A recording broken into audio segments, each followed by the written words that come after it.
Eh, a ver, normalmente esas cosas me gusta hacerlas un poquito más interactivas, siempre con Meet o Zoom o con herramientas remotas, siempre es un poco más difícil, ¿no? Somos pocas personas, entonces no hay ningún problema si mientras estoy exponiendo algo necesitan una aclaración o si necesitan hacer alguna pregunta. ¿Ok? Entonces, lo que voy a hacer es simplemente compartir mi pantalla y avísenme cuando ya la pueden ver. ¿Sí? ¿Ya se puede ver? Sí, perfecto. Perfecto. Excelente. Gracias. Eh, ok. Entonces, vamos a hablar un poquito del tema de datos abiertos en el Perú, ¿no? Ya hicieron una introducción, no voy a repetir lo mismo que dijeron. Básicamente llevo más de 20 años trabajando como ingeniero de software geoespacial. Tiene que ver con mapas, con datos geográficos. Eh, digamos, tengo más años que eso trabajando en open source software en general y siempre que trabajas en open source software, siempre que trabajas con mapas, hay una extensión de Open Data, ¿no? Es imposible no encontrarse con ese tema, ¿no? Sobre todo cuando, en el caso de Amigo Cloud, que ha sido acelerada no solo por la aceleradora de Stanford, de la Universidad de Stanford, como se mencionó, pero también por esta otra aceleradora de Code for America, que es digamos, una institución en Estados Unidos que trabaja bastante con el tema de innovación en la parte gubernamental. Y cuando trabajas de nuevo en innovación en la parte gubernamental, siempre hay elementos de Open Data, ¿no? Entonces, Open Data es algo que me importa en mi día a día y digamos que es algo que recién está empezando en Perú, lamentablemente. Bueno, lamentablemente que sea tan tarde, pero qué bueno que estamos empezando con eso, ¿no? Para hablar de Open Data en general, ¿no? Y explicar de qué se trata Open Data, qué es Open Data y por qué es importante, tenemos que hablar un poquito de la historia de Open Data, ¿ya?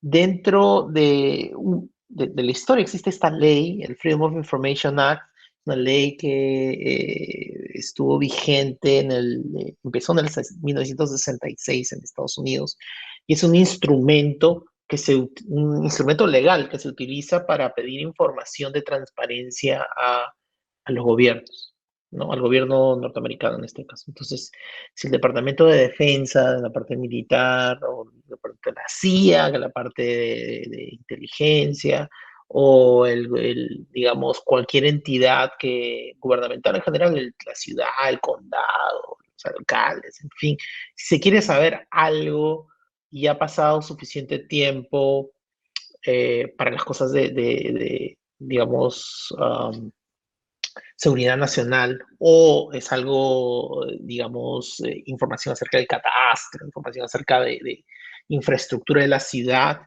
Se utiliza esta ley, simplemente se llena un formulario, se manda directamente a la entidad de la que queremos pedirle información, ¿no? Y ellos están obligados a responderte de una u otra manera.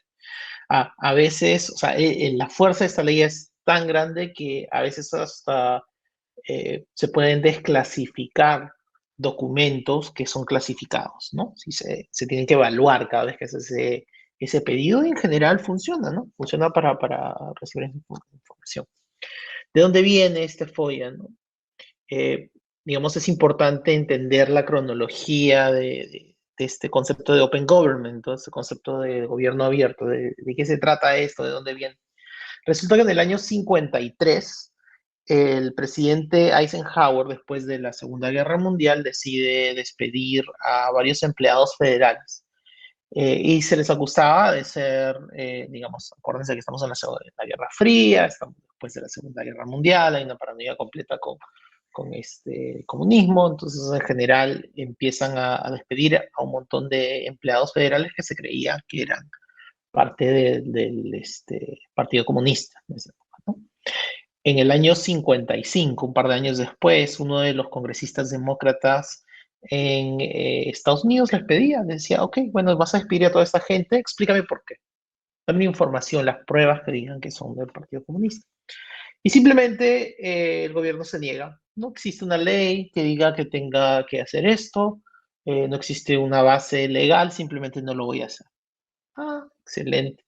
Entonces pues, pasan 10 años y, digamos, John Moss ayuda a crear esta ley del Freedom of Information Act, que fue firmada como ley básicamente 10 años después, ¿no? Y entra en vigencia, es en el 66 y entra en vigencia el año siguiente, en el 67, ¿no?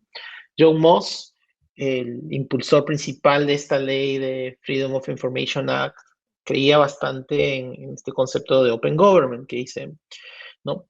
El patrón actual de los secretos gubernamentales puede terminar en una dictadura.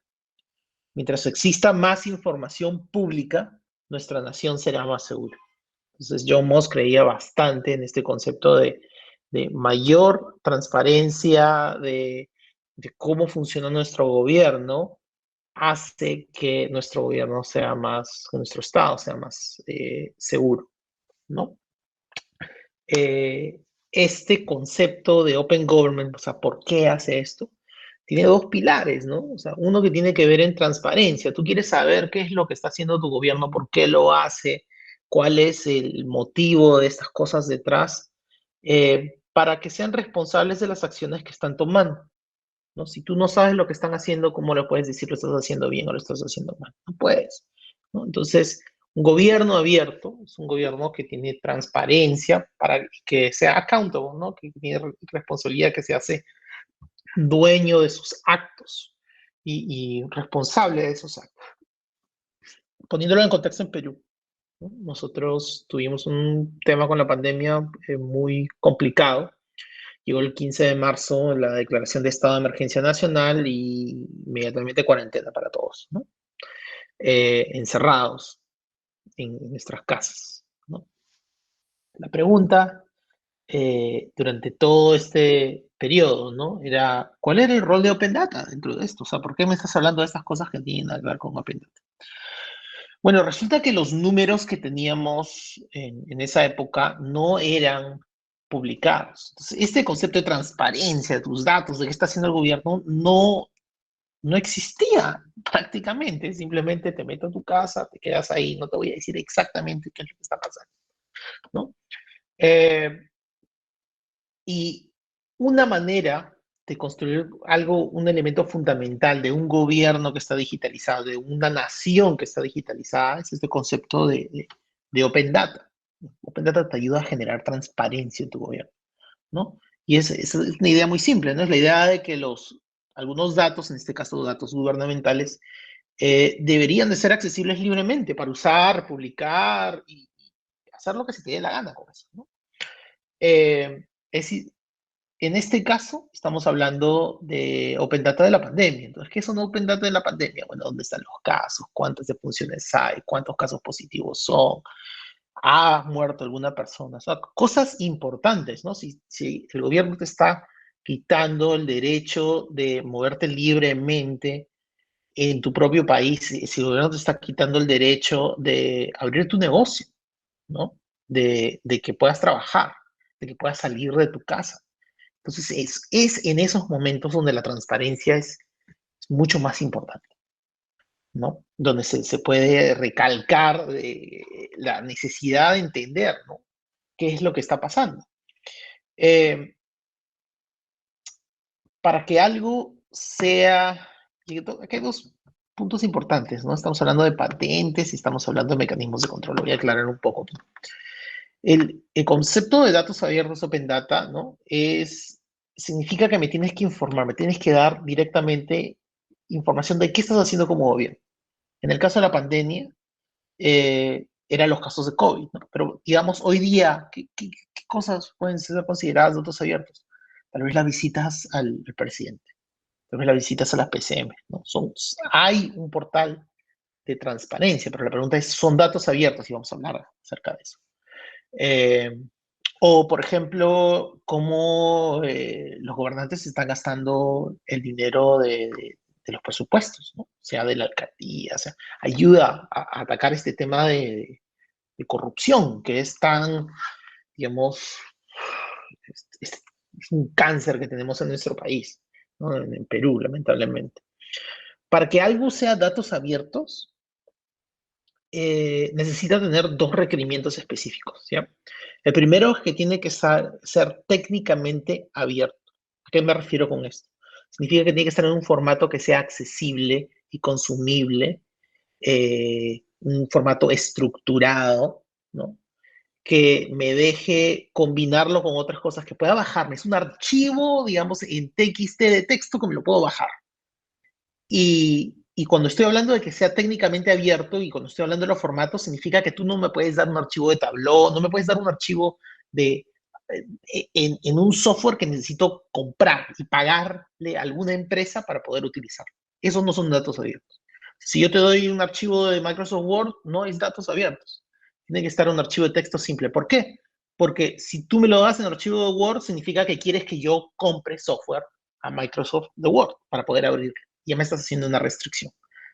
Porque la otra opción que tienes es dármelo en un archivo de texto simple, donde lo puedo abrir con cualquier computadora sin tener que darle mi dinero a una otra empresa. Es importante que esté en un formato así, porque hay muchos datos abiertos, imágenes de satélite, imágenes de compras, bases de datos, que no te los deben de dar bajo este concepto con una restricción que tengas que comprar pues SQL Server, que tengas que comprar un software tal vez caro, ¿no? Un Tableau de $1000 al año para que puedas abrirlo, ¿no? Esos no son datos abiertos, tiene que estar en un formato abierto, no propietario. Y el segundo punto es que tiene que tener una licencia, tiene que ser legalmente abierto. ¿Y a qué nos referimos con eso? Tiene que haber un archivo que te diga explícitamente qué es lo que puedes y no puedes hacer con esa información. Y tiene que ser lo menos restrictivo posible. ¿Por qué? Porque con datos abiertos también se pueden combinar con otras bases de datos propietarias para sacar más información, ¿no? Como en el caso de lo que hicimos con OpenCovid, combinamos datos de 7 diferentes, eh, digamos, organizaciones dentro de Perú para poder crear una vista de qué es lo que estamos hablando, ¿no? De qué era lo que estaba sucediendo. Y lamentablemente, pues es el tema de la licencia, a veces somos demasiado relajados en Perú con ese tipo de cosas, ¿no? Es la razón por la que tenemos lugares como Wilson, donde la propiedad intelectual no se responde, ¿no? No se respeta. Tú puedes ir a Wilson y comprarte la base de datos de la RANIEC, ¿no? Y ahí todo el mundo sabe que puedes ir a Wilson y comprarte la base de datos de la RANIEC. Pero como no tenemos una cultura de respeto a propiedad intelectual en Perú, simplemente no importa. Existe, se sabe que existe y no se hace nada al respecto, ¿no?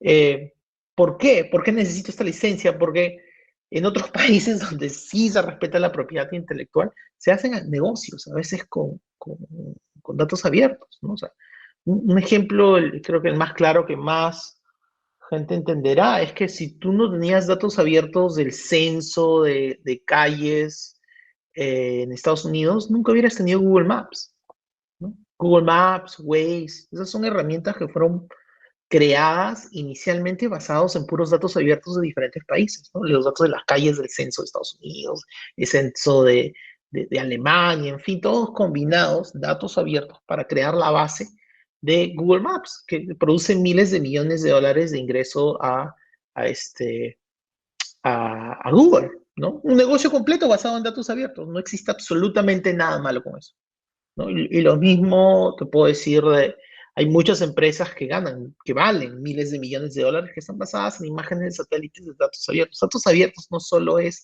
transparencia del gobierno, sino también es básicamente reclamar a un Estado a que si existe un producto derivado de datos o de lo que sea que está creado con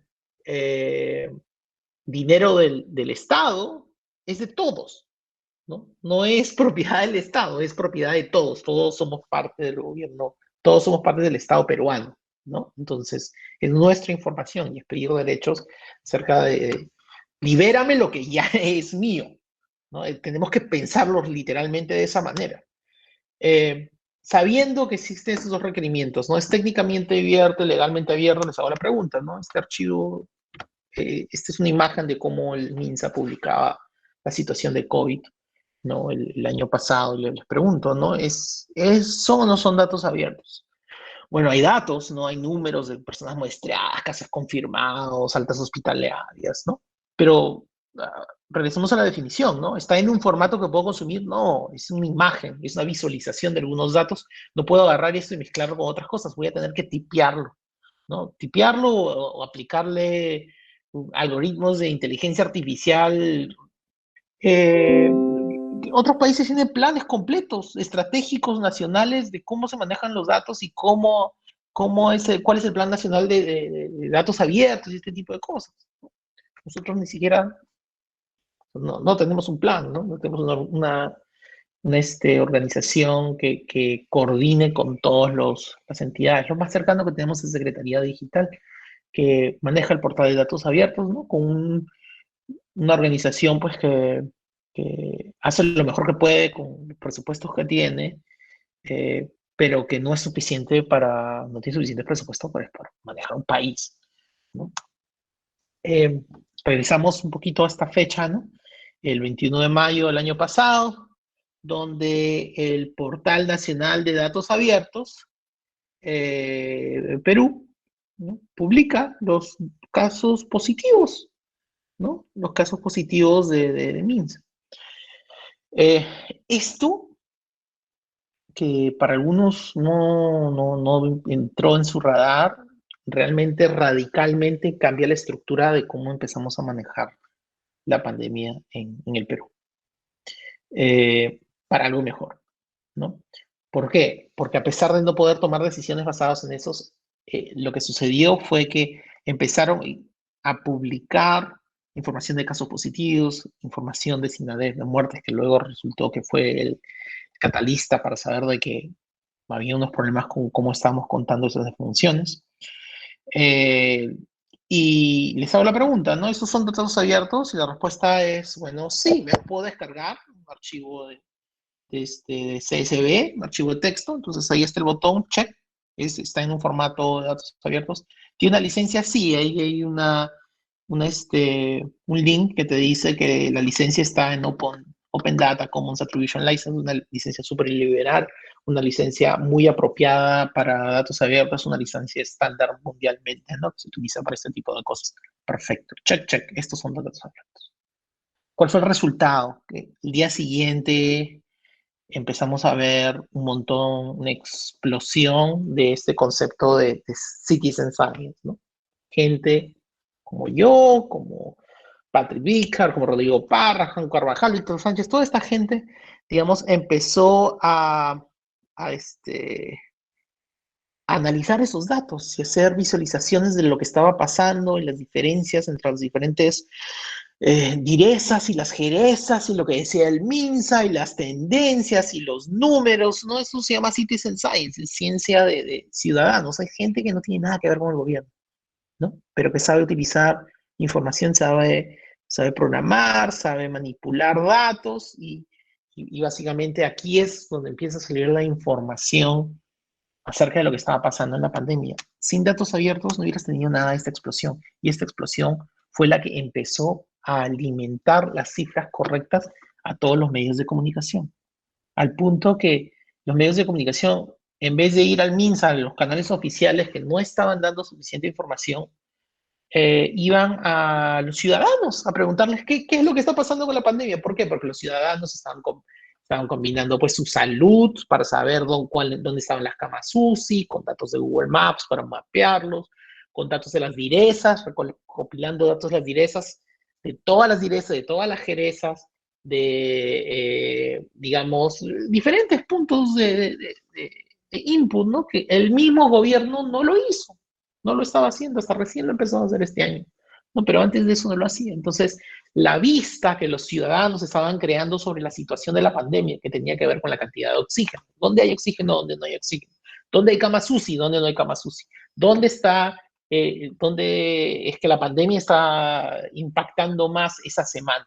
¿No? ¿Dónde están las tendencias de alta? ¿Dónde están las tendencias de baja? Información súper básica que a todos los ciudadanos nos importa, que es, sobre todo en pandemia, eh, que también demostraba una incoherencia en algunas medidas que estaba tomando el Estado en algunas localidades. ¿no? Entonces, excelente manera de, como ciudadanos, supervisar qué es lo que, las decisiones que están tomando nuestros gobernantes, ¿no? Ahí es donde empieza también un montón de fricción, ¿no? Porque obviamente existe una narrativa que un gobierno quiere y existe otra narrativa que es la realidad y existe pues un montón de gente independiente contrastando esas diferencias y obviamente pueden entender la cantidad de problemas que eso causó, ¿no? En el Perú, ¿no? Existen leyes de datos abiertos, existe algo equivalente como este FOIA request que estaba hablando, que fue como el génesis de este concepto de Open Government y de datos abiertos en Estados Unidos, y la respuesta es sí, ¿no? En el peruano existe un decreto supremo que aprueba la Estrategia Nacional de Datos Abiertos. Leyes tenemos, existen, ¿no? Desde el 2017. En la Constitución tenemos también un artículo, ¿no? Inciso 5, artículo 2 de la Constitución, y una ley de transparencia, ¿no? O sea, nosotros tenemos en nuestra Constitución algo que diga que formalmente, oye, nos tienen que decir qué está pasando, ¿no? Pero, ojo, ley de transparencia no significa datos abiertos, ¿no? Porque ley de transparencia no está diciendo, oye, formato no propietario, licencia con cada uno de los datos abiertos. No habla de eso. Está hablando de el gobierno tiene que transparentar, bla, bla, bla, bla, bla, bla. ¿Qué es lo que dice? Bueno, toda persona tiene derecho a solicitar sin expresión de causa la información que requiera recibirla de cualquier entidad pública en el plazo legal con el costo que suponga el pedido. Hay que tener mucho cuidado con cómo estaba escrito esto. ¿Por qué? Está bien que puedas hacer eso, pero vieron, mira, yo les doy un caso, ¿no? En Estados Unidos, por mucho tiempo, había una ley de transparencia muy parecida, escrita de la misma manera. Y el problema era que eh, pequeños calificativos como lo que dice acá, ¿no? Con el costo que suponga el pedido. Entonces, ¿cuál es el costo de pedir datos abiertos? Variaba, porque no estaba explícitamente dicho en ningún lado. Entonces, ¿qué pasaba? De nuevo, regresamos al ejemplo de Google Maps, ¿no? Google Maps está hecho basado en datos de censo, la gente, un censo, ¿no? Tú vas a la casa y le preguntas cuánta gente vive acá, cuál es tu dirección, datos estadísticos de de cuánto ganan, de raza, en fin, ¿no? Demográficos de todo tipo, ¿no? Si tienen agua caliente, no tienen agua caliente, tienen electricidad, no tienen electricidad, cuál es el material de la casa, en fin, todas esas cosas que se utilizan y se hace cada 5 años, 10 años, dependiendo de qué país estamos hablando, que sirven para hacer las políticas nacionales de cómo mejoramos pues nuestra infraestructura como país, o sea, es algo fundamental. Parte de eso sirve para las parcelas, ¿no? O sea, si tú vas a una ciudad y quieres hacer tus mapas, necesitas saber dónde están los catastros, ¿no? Si tú ibas a ciertos lugares en Estados Unidos, a la ciudad, y le pedías, oye, dame tu catastro, ¿no? Dame la base de datos de tu catastro, es información pública. Y ellos decían, bueno, costo de reproducción, quemarlo en un CD, o dártelo en un USB, o ponerlo aquí. $2, $3, $5. Ok, está bien. Un costo razonable. Ibas a Santa Clara County, que es Silicon Valley. Costo de reproducción. Cada parcela, cada récord te va a costar $1. ¿Cuántos récords son? Más de 90,000. Ok, entonces mi pedido de datos abiertos me costaba $90,000, ¿no? Absurdo, absolutamente absurdo. Y se han tenido que ir a juicio, enjuiciado todo el county completo, la ciudad, bla, bla, bla, millones de dólares que perdió la ciudad cuando perdieron tuvieron que pagar reposición, ¿no? Millones de dólares. Ya todas las otras ciudades y counties miraron estos casos y dijeron, no, si nosotros nos vamos a poner en ese plan de no querer soltar nuestros datos y ponernos muy caros, nos van a enjuiciar por millones de dólares y existe un precedente y vamos a perder. Mejor lo ponemos en un portal gratis y al final se acabó la historia. No hemos tenido esos procesos de aprendizajes en Perú. No ha existido juicios, no es la misma manera como funcionan las cosas ahí. Entonces, nuestra cultura de datos abiertos no ha sido desarrollada por eso, ¿no? Recién estamos empezando en esto. Transparencia no significa tener datos abiertos, pero sí es como una base inicial para poder crear estas otras cosas encima, ¿no? Y explicar. Ese es un proceso, más o menos, si yo quiero pedir datos abiertos utilizado la ley de transparencia. ¿Qué es lo que sucede? Presento una solicitud a una entidad, la entidad automáticamente me va a denegar mi pedido después de 15 días.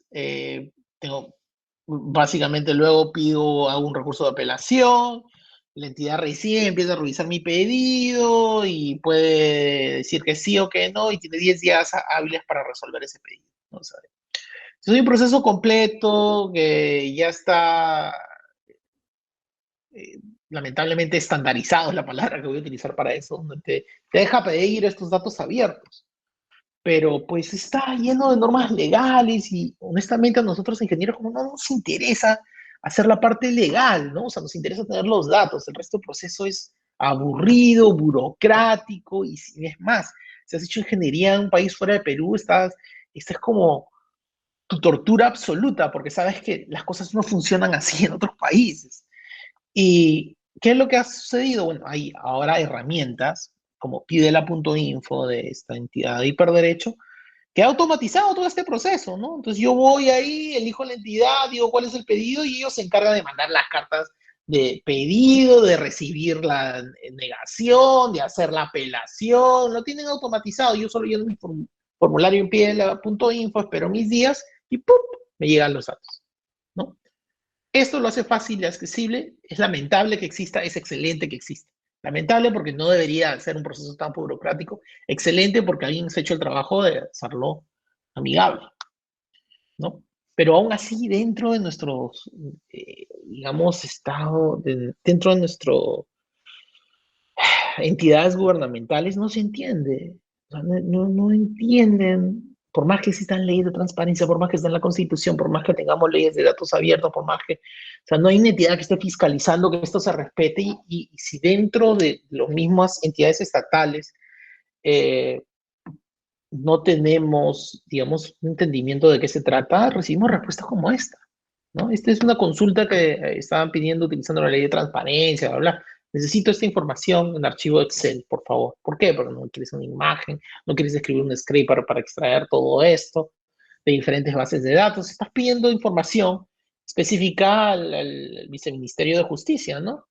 Y, ¿Y cuál es la respuesta? No, ¿sabes qué? No te puedo dar estos datos porque en archivo Excel, no te lo puedo dar en archivo Excel, te lo puedo dar en PDF, te lo puedo dar impreso, te lo puedo dar en otra cosa, pero no en Excel. ¿Y por qué no lo puedes dar en Excel si sí me lo puedes dar impreso? Ah, no, por el riesgo de que pueda ser modificada por el solicitante. O sea, esta es la respuesta más absurda que he escuchado de datos abiertos en el mundo, creo. En el mundo. No, no te voy a dar el archivo porque luego, como está en un formato abierto, tú puedes abrir Excel y lo puedes cambiar. Ya lo estás adulterando. Es una, es para reírse y es para llorar al mismo tiempo, ¿no? Una ignorancia de sistemas digitales tremenda, ¿no? Que te digan, y que alguien piensa que sí es una buena justificación para decirte que no te pueden dar esos datos abiertos. Eh, en fin, acá les pongo mi Twitter. Quiero explicar una cosa más antes de acabar esto. Eh, Los, los datos abiertos, aparte de ser una herramienta fundamental para un gobierno abierto, para crear transparencia, y yo honestamente creo que hasta se va a transformar en la base para ayudar a ciudadanos a combatir corrupción en el Perú. Yo creo que en los 7, 10 años nos vamos a dar cuenta de eso, finalmente. Eh, pero que también en el momento que absorbamos ese concepto de datos abiertos y realmente lo apliquemos a todas nuestras instituciones, van a salir un montón de negocios alrededor de eso, ¿no? De gente que va a agarrar esos datos y transformarlos en negocios gigantescos. ¿Por qué digo esto? Soy un gurú, un mago, qué sé yo. Porque eso ha pasado en todos los países, ¿no? Las compañías de seguro utilizan datos abiertos, Google Maps, Google, empresas para hacer targeting, para saber dónde vas a poner tu negocio. En fin, hay una cantidad inmensa de negocios multimillonarios en diferentes países que han, digamos, impulsado las economías de esos países para mejorar, ¿no?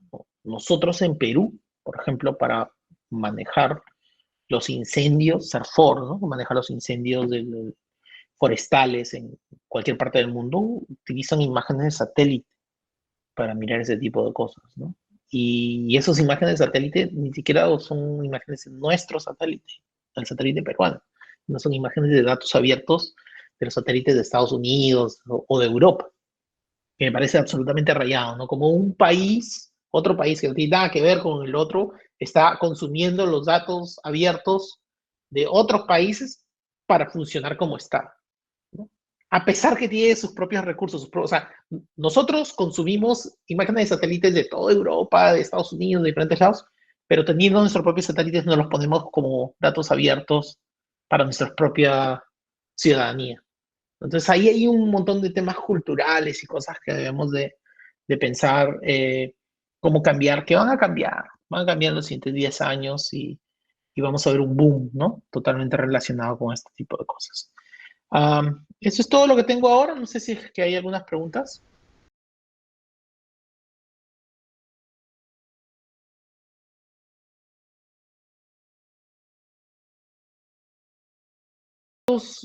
Los datos abiertos en general son simplemente datos, ¿no? Entonces, todos los que hemos estudiado estadística en algún momento, eh, clases de matemática estadística, ¿no? Te dicen que una de las primeras bromas que se hacen es, ¿no? Con estadística yo te puedo mentir en lo que tú quieras, ¿no?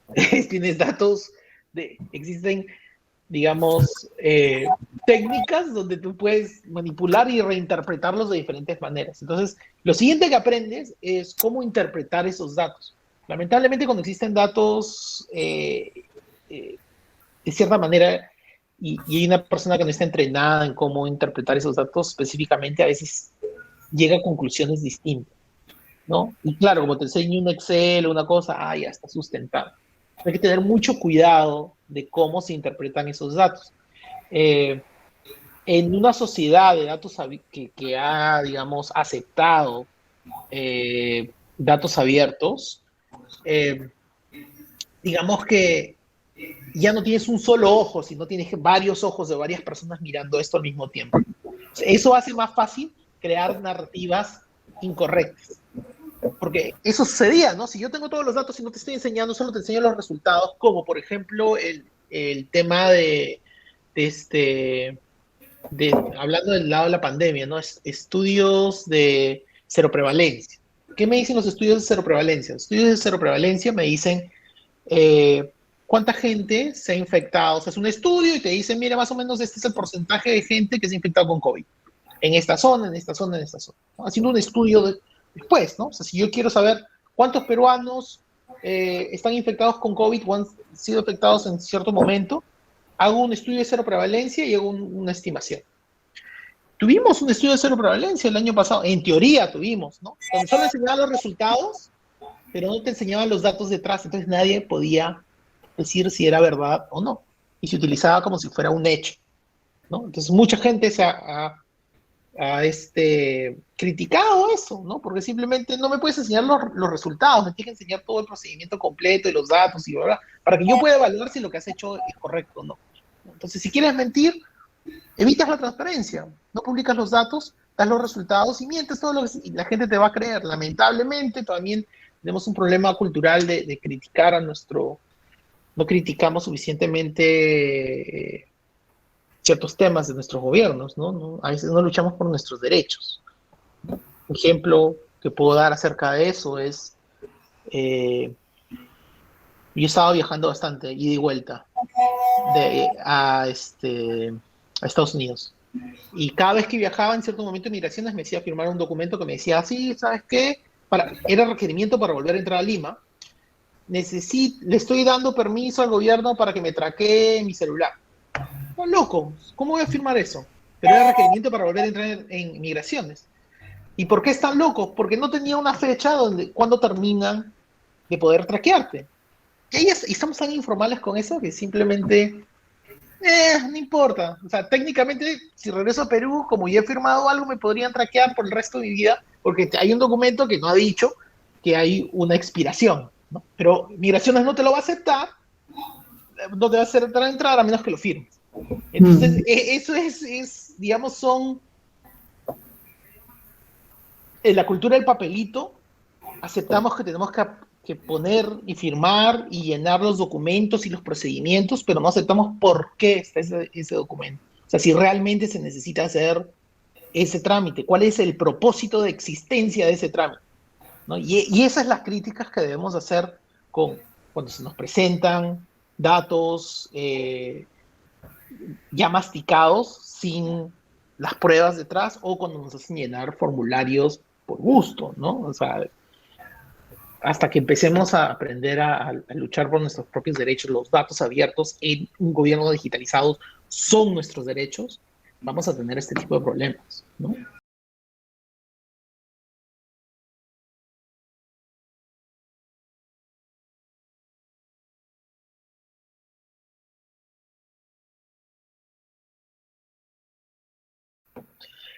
Sí, es más, digamos, pues depende de la localidad, ojo, depende de la localidad, porque hay localidades en el centro de Estados Unidos que no hacen eso, y es simplemente porque también tienen que pasar por un proceso de que alguien tiene que pedirlos, ¿no?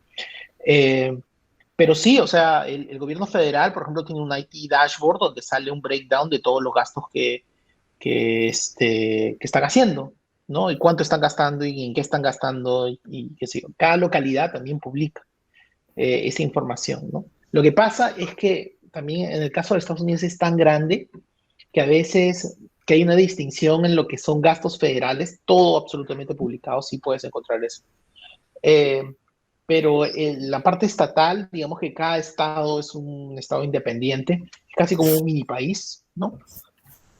California es del tamaño de un Perú, y digamos que tienen sus reglas y sus modificaciones y sus metodologías de cómo lo hacen. Entonces la respuesta es sí, cambia por localidad, y en la parte federal es súper claro, ¿no? O sea, en la parte federal, o sea, el nivel de gasto es más, o sea, por ejemplo, cada congresista, para dar una idea, ¿no?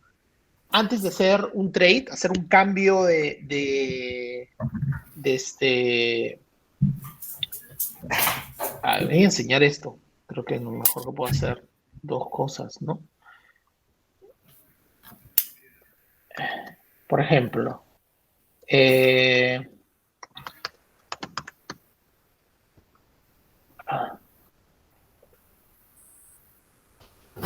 cada congresista, antes de hacer un cambio en el mercado, comprar o vender algo en el mercado de valores, necesita publicar qué está comprando y qué está vendiendo. Entonces puedes tener todas las transacciones de compras y ventas de acciones de cada congresista, de cada persona del gobierno, para saber si es que las transacciones que están haciendo, en qué sección están, cuánto están comprando, para saber si es que hay un conflicto de interés, en las transacciones, en las acciones que están comprando y vendiendo, con las leyes que están poniendo, ¿no? Lo mismo, estamos hablando de gastos gubernamentales, ¿no? ¿Cuánto dinero estamos gastando como gobierno? Y digamos que tenemos este tipo de cosas, ¿no? Y quiero ver el Departamento de Defensa, que se está gastando 36.000 millones de dólares al año en el 2021. ¿En qué lo está gastando? ¿No? O sea, acá tengo las cantidades, y luego por cada una de estas puedo entrar y empezar a ver en los gastos, ¿no? En cuántos son, en cuánto es, empezar a mirar exactamente inversiones, empezar a mirar el dinero que se han gastado, empezar a mirar los contratos, ¿no? ¿Por qué se hizo? ¿Cuál fue el retorno que obtuvieron? Los contratos que tuvieron detrás de eso. En fin, ¿no? Entonces existen, aquí están las transacciones que han pasado en defensa, de cuánto ha sido Lockheed Martin que ha comprado, bla, bla. Entonces, digamos, hay una transparencia gigantesca, ¿no? Gigantesca de qué es lo que está pasando, y sirve para cuidar, ¿no? De reducir corrupción en todas partes del mundo, pero no al nivel de lo que tenemos en Perú, ¿no? Entonces, este tipo de cosas ayuda a reducir eso.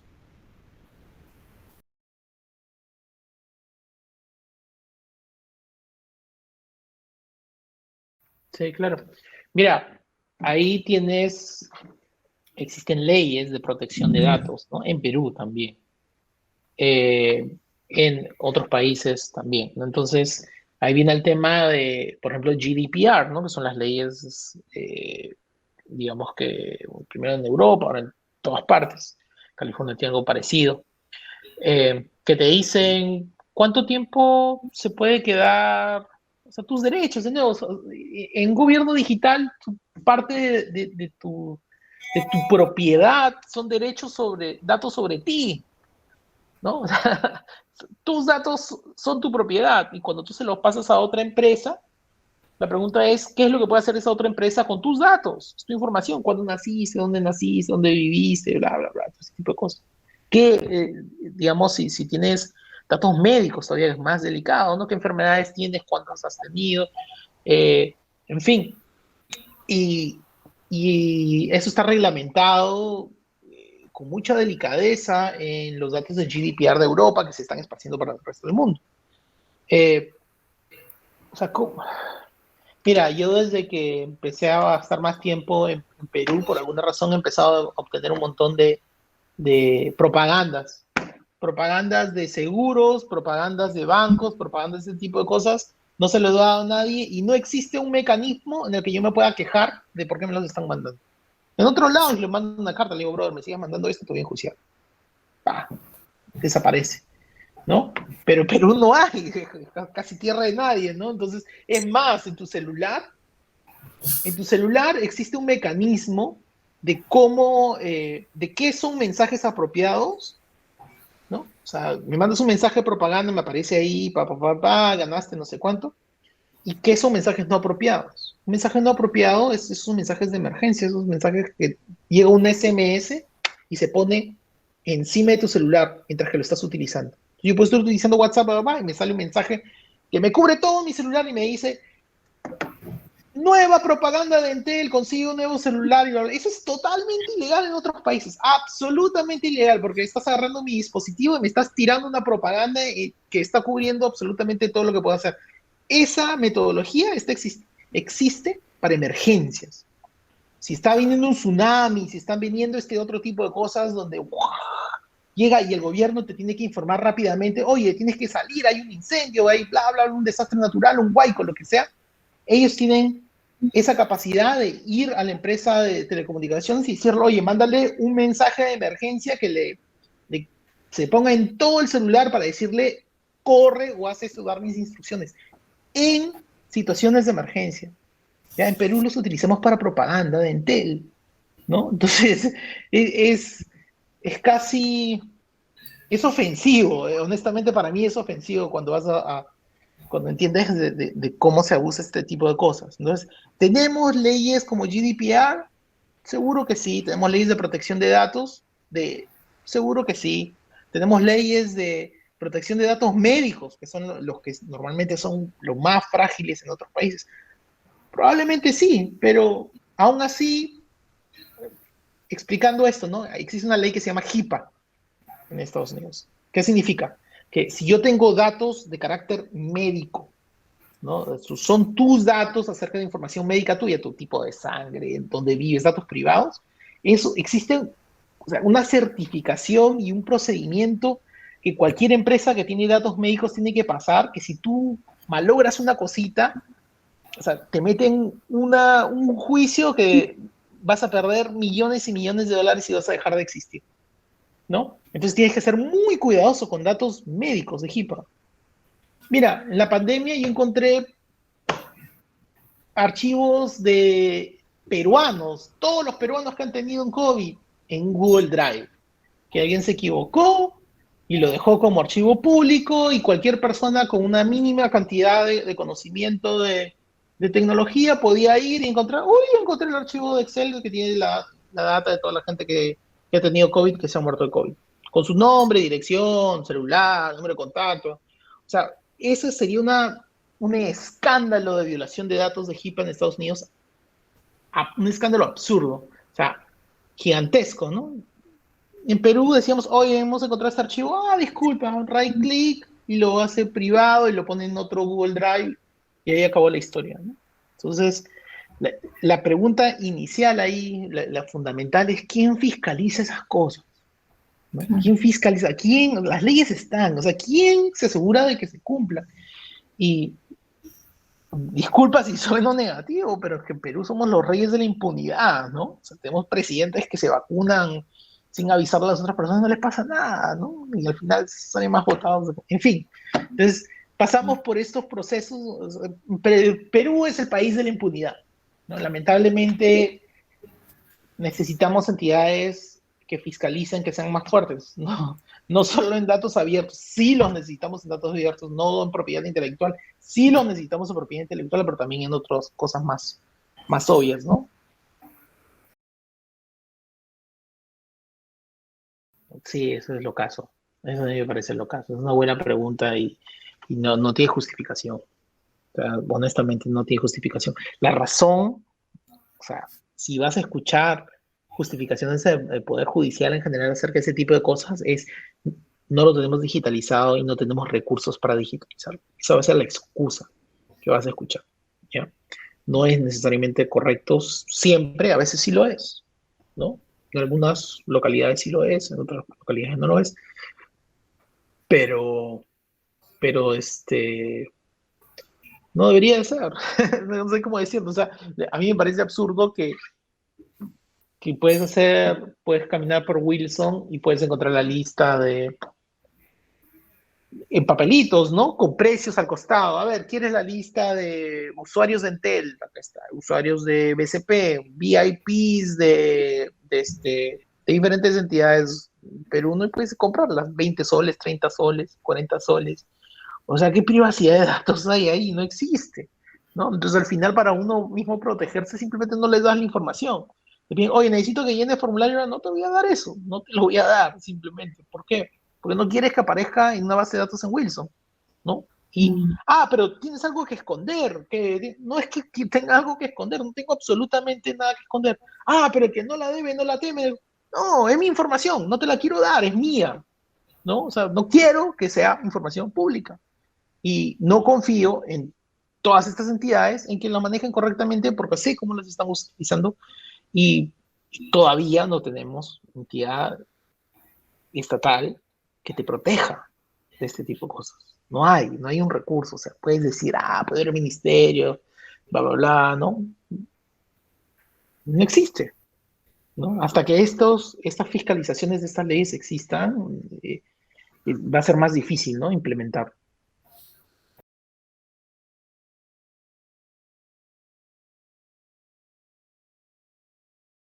Sí, bueno, ha habido personajes que han interpretado mal los datos y acaban de asesores, ¿no? O sea, lamentablemente en Perú piensan, pues, eh, en fin, nefastos, personajes nefastos que ahora están de asesores de diferentes ministerios. ¿Por qué?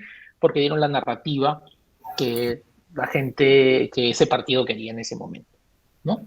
Entonces, eso, ejemplos hay en esta pandemia definitivamente. Eh, ¿qué puedo decir? Lo puedo decir de esta manera, ¿no? O sea, eh, no puedes reclamar tus derechos si no sabes cuáles son, ¿no? Y en un estado digitalizado tienes un nuevo tipo de derechos que están relacionados con una vida digitalizada, ¿no? Tus, tu, digamos, tus datos médicos, tus datos personales, toda la información que pones en RENIEC, en DNI, todo ese tipo de cosas, ¿no? Entonces, si no sabemos que tenemos el derecho a pedir datos abiertos, si no sabemos que tenemos el derecho a pedir protección de datos, ¿cómo los vas a pedir? No los vas a pedir porque no sabes que existen, no sabes que... Entonces ahí tenemos un problema de educación grave, ¿no? Porque estamos ahora en un estado digitalizado con una generación que no ha sido entrenada en cuáles son sus derechos digitales, entonces no saben que tienen que reclamar eso.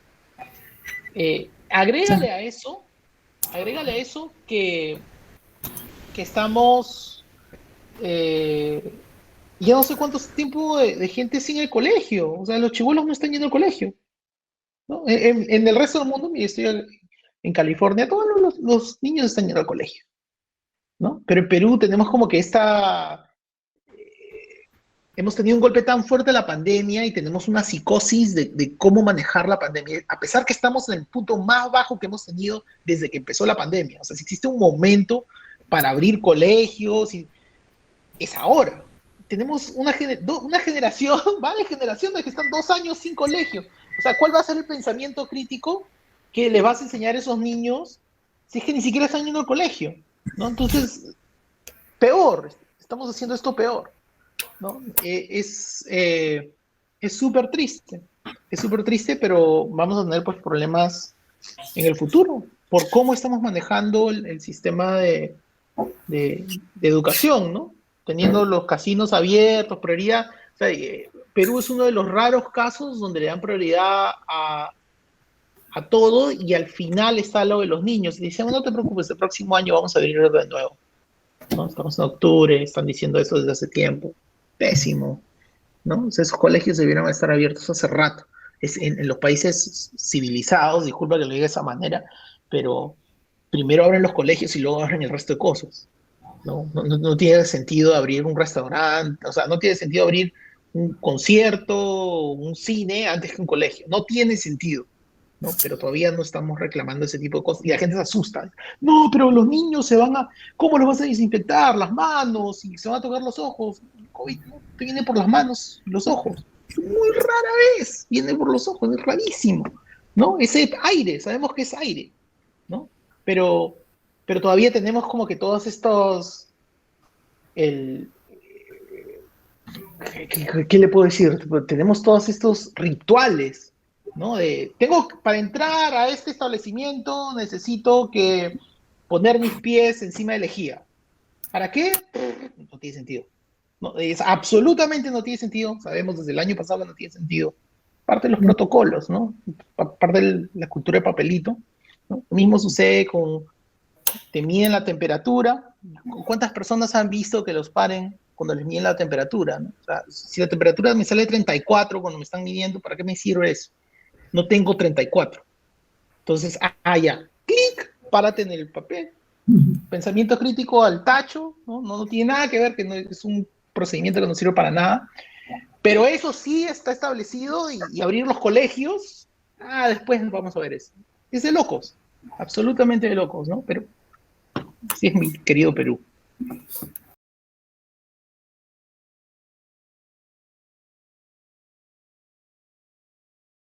...100% de acuerdo, absolutamente de acuerdo, ¿no? O sea, el DNI es un documento privado, ¿no? O sea, si es que me tengo que identificar para hacer un trámite, lo entiendo, ¿no? Si un policía me lo pide, no entiendo, ¿no? ¿Y por qué me vas a pedir mi DNI para entrar a una tienda? O sea, ¿y por qué me preocupa ese tipo de cosas? Porque tú me entregas el DNI, digamos que te lo escaneo, wow, o sea, ahora tengo tu cara, puedo utilizar cámaras con inteligencia artificial para seguirte en todo el camino y crear un perfil de qué estás buscando, cómo lo gastas, qué has comprado, porque te estoy siguiendo con mi cámara, tengo tu DNI, tengo tu dirección, tengo toda tu información que está en el DNI, ¿no? Y con eso puedo hacer hasta un retargeting, ¿no? Puedo ir y decir, ya, nombre de tal persona, dirección, vive en esta persona, estos son el flujo de cosas de qué es lo que está buscando de las tiendas que fue, lo que le interesa, creo un perfil de quién eres y luego hago una correlación con otros datos que consigo de Reniec o de otro lado donde esté tu email y te empiezo a mandar propagandas retargeting por Instagram, por Facebook. O sea, ¿qué derecho tienes para hacer eso? Sí, o sea, no me pidas mi DNI, no te lo quiero dar y no quiero que me hagas retargeting, no quiero. ¿Entiendes? ¿Quieres esconder algo? No quiero esconder nada, simplemente es mi información y no te la quiero dar y no tienes por qué tenerla, ¿no? En otro país, o sea, tú puedes hacer pedidos oficiales y decir, ¿sabes qué? Ustedes, Plaza Vea, Maco, tienen que borrar toda mi información y lo tienen que hacer. Y si no lo hacen, un juicio tremendo que vas a ser el quinto dueño de Plaza Vea, ¿no? El quinto socio de la cantidad de dinero que recibes de ese juicio. Entonces no se atreven a hacer eso. De nuevo regresamos a lo mismo. Si no hay fiscalización, Si no hay una manera de llegar a castigar, ¿no?, a una entidad para que maneje eso correctamente, no lo van a hacer.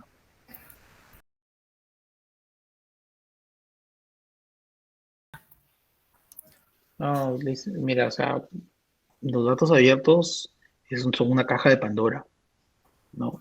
¿Qué significa eso? Que abres y ya no lo puedes cerrar. O sea, eh, cuando tú le enseñas a una población cuáles son sus derechos, y todavía con un ejemplo tan bueno que tenemos que es en el uso de la pandemia, o sea, yo te garantizo que van a, ya, si ellos quieren, si abren unos datos y dejan de publicarlos, van a tener un problema con eso.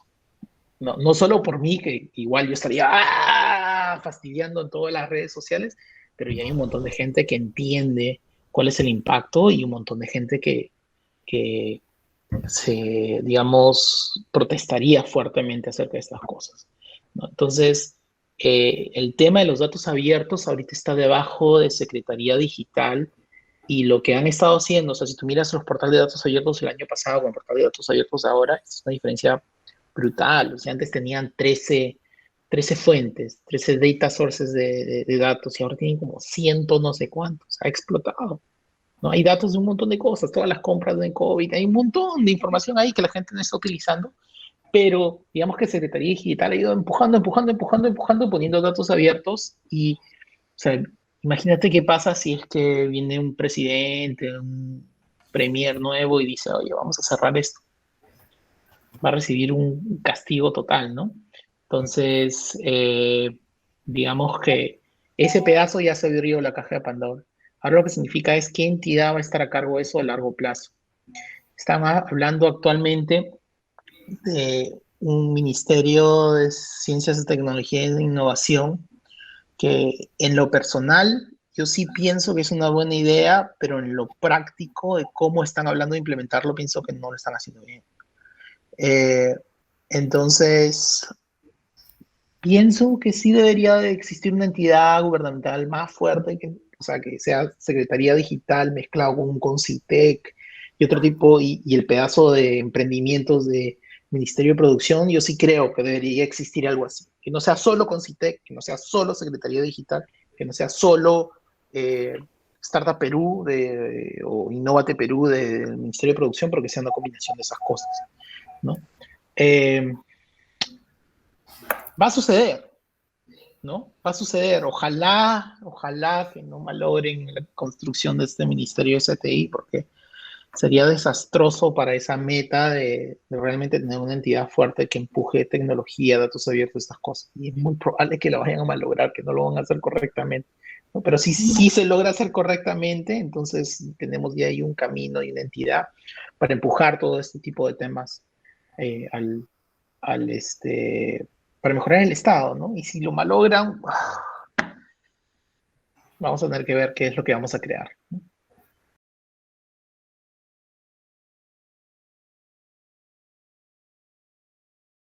Mira, es un buen punto, ¿no?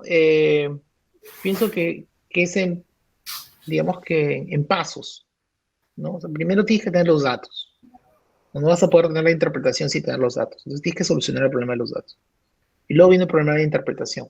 Y la pregunta viene si es la interpretación es de una entidad gubernamental o es una entidad, una ONG o es una entidad privada o qué sé yo. Yo soy del pensamiento que si tú liberas los datos, estas otras organizaciones basadas en, digamos que se alimentan de estos datos van a empezar a salir, ¿no? Entonces vas a tener siempre USAID o el BID o Concitec o quien sea va a financiar el crea la creación de estas entidades para que hagan eso. Si no, hasta el Gates Foundation, otros ponen plata, ¿sabes qué? Vamos a ayudar a los peruanos ahí para que aprendan a mirar los datos de corrupción y va a llegar dinero, ¿no? De una u otra manera, o sea, se van a crear entidades que se encarguen de interpretar eso.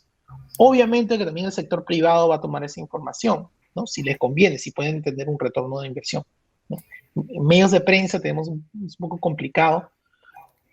Creo que durante esta época, no voy a mencionar qué entidades de prensa, pero han salido varias independientes, ¿no? De, digamos, lo que sería el mainstream, lo normal, que han puesto un enfoque mayor a, a interpretación de datos. Entonces, yo puedo pensar como 2 o 3 medios independientes que han salido, que le han dado como que otro énfasis a eso. Y no son los tradicionales a los que estamos acostumbrados, ¿no? Entonces, eso ya es una señal positiva, es una señal de que si los datos están ahí, se pueden interpretar de otra manera. Y ya hay reportes de ese tipo por primera vez en Perú, por primera vez este último año, ¿no? Entonces, es cuestión de tiempo, ¿no? O sea, es cuestión de tiempo y solitos empiezan a crearse con tal de que los datos abiertos estén ahí. Lo primero quería agradecerlos por esas preguntas, son muy buenas preguntas. A veces cuando haces una presentación no sabes qué tipo de preguntas te van a hacer, pero reflejan bastante cómo, digamos, si han entendido o no el mensaje y claramente se nota que se ha entendido perfectamente lo que he estado diciendo por la calidad de las preguntas. Quería agradecerles por eso. No sucede siempre, ya no sucede siempre que el mensaje sale claro. Entonces, gracias por eso. Otra cosa es, si están interesados en eso y tienen un poquito de paciencia, porque a veces soy muy incendiario en Twitter, ¿no? Me pueden seguir en Twitter, @rburjum. Más lo voy a poner acá. Eh, sí, con paciencia, porque a veces soy muy payaso para estas cosas, ¿no? Es la ventaja y desventaja de no querer tener una posición política o afiliación con ningún partido político. A veces te deja ser el payasito de Twitter, ¿no? Pero de vez en cuando, aparte de ese tipo de posts, siempre tengo información. Por ejemplo, lo último que hemos estado hablando de datos abiertos de la pandemia, siempre hay información buena de vez en cuando. Si tienes paciencia, síganme en Twitter.